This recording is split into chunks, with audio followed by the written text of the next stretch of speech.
अस्सलाम वालेकुम क्लास। उम्मीद है आप सब खैरियत से होंगे और डेली मेरे लेक्चर लेते रहे होंगे। आज हमारे पास लेक्चर है is a very important part use of the referential integrity. What is a refreshal integrity and work for use in the database management system?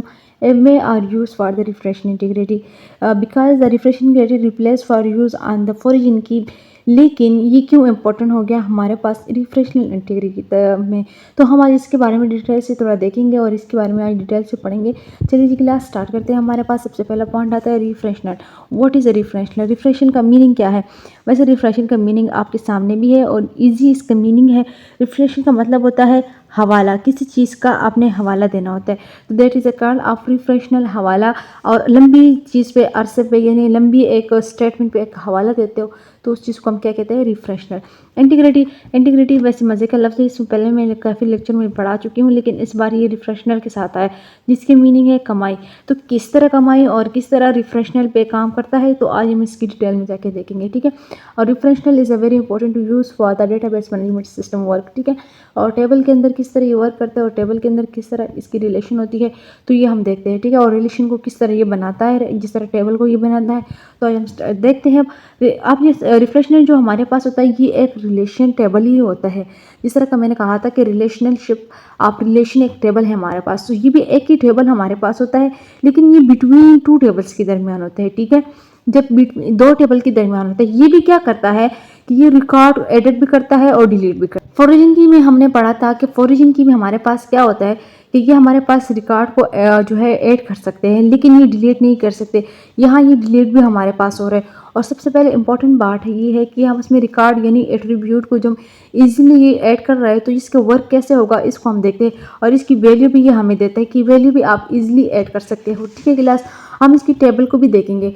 तो अब हमारे पास जो इसका पॉइंट ऑफ व्यू सबसे पहला आता है वो हमारे पास ये है। इसका मतलब है कि ये नहीं करता उस काम को, यानी ये जमा नहीं करता, यानी उस चीज़ पे ये काम नहीं कर रहा। The value can not be inserted the origin key if it has no correspond value in a primary की।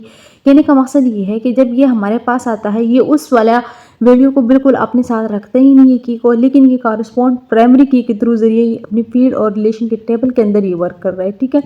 इजीली पॉइंट है, कह रहा है कि हमारे पास अगर कोई वैल्यू हम ऐड कर सकते हैं तो ये फॉरिजन की के अंदर जो हमारा वैल्यू था वो हम एनी वन की के भी पोर्ट कर सकते थे, लेकिन जो हमारे पास ये कॉरस्पॉन्ड इसके मुताबिक हम देखें तो ये प्राइमरी की के अंदर भी ऐड कर सकते हैं और रिलेशन एनी वन टेबल की जगह भी ऐड कर सकते हैं। लेकिन इनका जो मेन सोल्यूशन है वो ये होता है कि ये कह रहे हैं हमारे पास जो है वैल्यू सेम होनी चाहिए। अब ये वैल्यू कैसे सेम लेता है, यही कह रहे हैं कि हमारे पास वैल्यू सेम हो। तो ये ऐसा कौन सा वैल्यू है जो ये हमारे पास सेम मांग रहे हैं और सेम वर्किंग के लिए हमसे और कह रहे हैं कि आपकी वैल्यू जो है वो सेम होनी चाहिए। तो हम देखेंगे कि ये सेम वैल्यू किस तरह देखता है। सबसे पहले जो पॉइंट है वो कह रहे हैं हमारे पास द वैल्यू ऑफ जो हमारे पास कॉलम की फॉरिजन, आप जिस तरह मैंने बताया था फॉरिजन के अंदर जो आप फॉरिजन की उठाते हो टेबल के अंदर, जिसकी मैंने डिटेल लेक्चर भी दी हुई है, अगर चाहे तो मैंने कमेंट में भी बताते हो, मैं आपको साथ शेयर भी कर दूंगी, ठीक है दोबारा। तो आप जो फॉरिजन की जो हमारे पास की होती है ये क्या कहता है कि ये इसकी रिफ्रेशिंग इसकी हवाला बताता भी है और इसकी सेम यानी इसका जो फॉरिजन की हम उठाते हैं या जिस टेबल से और यानी और दूसरे टेबल में जब हम ऐड करते हैं तो वो दोनों की क्या होनी चाहिए? सेम होनी चाहिए। That is important part to use for the referential और इंटीग्रिटी का मेन मकसद यही है कि ये सेम एट्रीब्यूट को उतारता है और सेम एट्रीब्यूट के अंदर ऐड करता है, फिर उसके अंदर बात करता है और इसकी किस तरह वैल्यू कॉरिस्पॉन्ड करता है। एक तो इसका ये बात वाज़ेह है कि जिस तरह हमने ये बताया आपको कि ये वैल्यू को जो कॉलम के अंदर की के अंदर ऐड करता है तो ये रेफरेंस के थ्रू करता है, एक हवाले के लिहाज से अंदर करता है। तो लेकिन ये फॉरिजन की तब ऐड करेगा जब हमारे पास क्या होगी फॉरिजन की और यानी हमारे पास पेरेंट टेबल और चाइल्ड टेबल दोनों सेम हो। अब पेरेंट टेबल और चाइल्ड टेबल क्या है वो देखते हैं, या मास्टर टेबल भी कह सकते हो। अब जो पॉइंट है वो कह रहे हैं हमारे पास जो the child table connected to the master table, तो जो चाइल्ड टेबल है उसको हम कनेक्ट कर रहे हैं मास्टर टेबल के साथ, लेकिन मास्टर टेबल क्या है? ये पेरेंट है, ठीक है। ये पेरेंट के अंदर वर्क कर रही है, जैसे कि मैंने आपको बताया भी है कि ये पेरेंट टेबल भी हमारे पास होता है। जब हमें ज़रूरत किसी भी चीज़ की हो चाइल्ड की मोस्टली, तो हमने किससे चीज़ लेना होता है? हमने पेरेंट से लेना होता है, ठीक है। तो पेरेंट टेबल जो हमारे पास वर्क करता है वो चाइल्ड के थ्रू पे करता है और चाइल्ड जो है वो हमें पेरेंट, अगर यहाँ पर पेरेंट पढ़ा है तो यहाँ चाइल्ड को हमें ज़रूरत होगी। तो ये जो मास्टर नेम दिया गया है ये यानी दूसरा नेम है उसका और इसका कहने का मकसद ये है कि जो हमारे पास पेरेंट टेबल है वो मास्टर टेबल भी आप कह सकते हो उन्हें, ठीक है। और ये इजीली वर्क करता है कि किस तरह हमारे पास मास्टर टेबल से हम चाइल्ड टेबल पे वैल्यू को लेते हैं और इसको वर्क करते हैं। तो ये हम देखते हैं इसकी टेबल के अंदर और इसकी वर्क करते हैं, ठीक है क्लास। अच्छा क्लास, ये मैंने टेबल फुल बनाया हुआ है जो कि हमारे पास सबसे इम्पोर्टेंट यूज़ फॉर होने वाली कीज़ है, उसके बारे में हम देखेंगे। सबसे पहले जो इम्पोर्टेंट की है वो हमारे पास है रिफ्रेशनल की। रिफ्रेशनल की कहाँ यूज़ हो रही है और किस तरह यूज़ हो रही है, और इसके अलावा ओरिजिन की, कंपोजिट की और प्राइमरी की। तो इनके बारे में हम देखेंगे कि ये कहाँ पर यूज़ हो रही है और किस तरह यूज़ हो रही है, उसके बारे में हम डिटेल से देखेंगे। चलिए जी क्लास स्टार्ट करते हैं। हमारे पास सबसे पहला पॉइंट हमारे पास आता है जो ओरिजिन की है और जो प्राइमरी की है ये कहाँ है। ये एक शॉर्ट सा टेबल है जिसके अंदर हमने बताया हुआ है कि ये क्या है हमारे पास। ये एक चाइल्ड टेबल होता है जो हमारे पास एक दूसरे टेबल के अंदर हमने एंटर करना है, इससे डेटा उठा के दूसरे के अंदर डालना है। यानी आप पेरेंट्स भी इसे कह सकते हैं, जो हमारे पास डेटा जो है दे रहा है, ठीक है। ये पेरेंट्स है हमारे पास, ठीक है। और जो पेरेंट्स के अंदर क्या हो रहा है हमारे पास, ये रजिस्टर नंबर है जिसमें उनके डेट ऑफ बर्थ लिखी गई है 1914, 1989 और 1991। ये हमारे पास डेट ऑफ बर्थ है और इसका है नदीम, इजाज़ और नोमान, इन्हीं तीनों का है। और ये इनके क्लास क्या है, जो कि तीनों एमएस में ही पढ़ रहे हैं, ठीक है। इनको जो हम देखेंगे तो ये किस तरह, इनके जो सबसे पहले की आती है, यानी इंपॉर्टेंट जो की हमारे पास होती है ये की होती है, जो यूज़ होती है हमारे पास दोनों में। तो ये क्या कहलाता है, प्राइमरी की। ये प्राइमरी की किस तरह यूज़ हो रही है, इसमें हम देखेंगे कि प्राइमरी की वर्क कहाँ कर रही है। अच्छा क्लास, दूसरी बात हमारे पास मैंने ये बताई, और जब हमारे पास दूसरे जो टेबल है उसमें हमारे पास ये है टेबल। आप इस टेबल के रजिस्टर नंबर को देखो और इस टेबल के रजिस्टर नंबर को देखो, तो will be a same to the register number. जितना उनका डेट ऑफ बर्थ उसका है और इतना यहाँ पर ही लिखा हुआ है।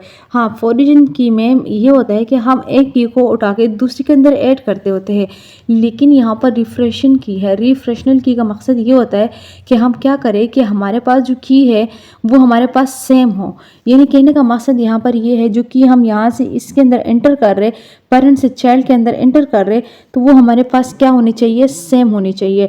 तब ये की जो है उसे हम कहेंगे कि ये रिफ्रेशनल की है। अब क्लास देखो, इस की को मैं यहाँ से उठाती हूँ और यहाँ से लाती हूँ, फिर इसके अंदर मैं यहाँ पर ऐड करती हूँ। यानी इसको चाइल्ड की जो टेबल का नाम दिया हुआ है, इस चाइल्ड के अंदर जो है मैं ऐड कर रही हूँ और चाइल्ड जो है हमारे पास इसको ऐड कर रहा है। तो ये किस तरह एडिंग, ये जो चाइल्ड ऐड कर रहा है सेम की को, यानी सेम की को, इसको हम क्या कहते हैं, ये हमारे पास क्या है, ये हमारे पास है रिफ्रेशनल की। रिफ्रेशनल की जो हमारे पास वर्क कर रही है वो इस थ्रू पे करती है कि जब हमारे पास की मिले या कोई हमारे पास वर्क के लिहाज से कोई पॉइंट आए, तो वो हमारे पास क्या होनी चाहिए, रिफ्रेशनल। रिफ्रेशनल का मकसद ये है जब की हमारे पास हम ऐड कर रहे हैं तो वो सेम होनी चाहिए। सबसे इंपॉर्टेंट बात हमारे पास क्या है, सेम। और जो रिफ्रेशन की होगी वो सेम होगी। अब इस की का जो दूसरा नाम भी आप दे सकते हो, ओरिजिन। ओरिजिन के का कोई रूल नहीं है, ओरिजिन जो है वो हमारे पास सिंपल है। वो कहते हैं अगर डिफरेंट की भी आपने ऐड करना है फ़र्क नहीं है, लेकिन आप ऐड कर सकते हो। और लेकिन हमारे है वो कहती है नहीं, मैंने सिर्फ सेम की लेना है, सिर्फ सेम की ही पे मैं काम करूँगी, वरना मैं रिफ्रेशनल की में किसी और टेबल को पेरेंट के अंदर नहीं लूँगी, चाइल्ड को पेरेंट के अंदर नहीं ले सकती या मास्टर को नहीं ले सकते, ठीक है। और इसका दूसरा नाम जो है आप मास्टर भी कह सकते हो, जैसे कि मैंने बताया भी है आपको पहले। अब जो हमारे पास आता है कंपोजिट की, कौन सी है, तो composite key is a very आसान की है, जो हमारे पास टेबल के अंदर जो दो कॉलम है जिसे आप कहते हो कोई मिले जुले कॉलम है, तो ये हमारे पास क्या है, कंपोजिट। तो कंपोजिट की तो इजी होती है, ये इजीली समझ ही आ जाती है। लेकिन जो रिफ्रेशनल था और ओरिजिन की था, ओरिजिन की में सिर्फ यही फ़र्क है कि ये एक को ऐड करके डालता है, लेकिन जो हमारे पास रिफ्रेशनल की होती है ये क्या करता है, ये कहते हैं मैंने वो कॉलम या वो एट्रीब्यूट ऐड करे जो सेम हो हमारे साथ। क्योंकि सेम का वजह ये है, यहाँ पर पता चलेगा इसकी में मैंने जो है डिफरेंट चीज़ें रखी हुई है। तो डिफरेंट चीज़ों का मकसद यहाँ पर ये है कि यहाँ पर कुछ मुख्तलिफ चीज़ें एडिंग कर रही है। जिस तरह देखो, अब यहाँ पर जो पहला बंदा है उसको ओरिएंटेड प्रोग्रामिंग है, फिर डेटाबेस मैनेजमेंट सिस्टम, फिर HTML के अंदर वर्क कर रहा है। यानी उसके डिफरेंट ये जो 3 सब्जेक्ट है, ये पहला कौन है यहाँ पर सबसे पहले जो हमारे पास टेबल के अंदर था वो हमारे पास है नदीम। जो नदीम हमारे पास वर्क कर रहे हैं, ठीक है। और जो कि डेट ऑफ बर्थ के लिहाज से भी उन्हीं का ये बंदा आ रहा है, तो इसलिए ये जो वर्क करने वाला बंदा है ये कौन है, नदीम है।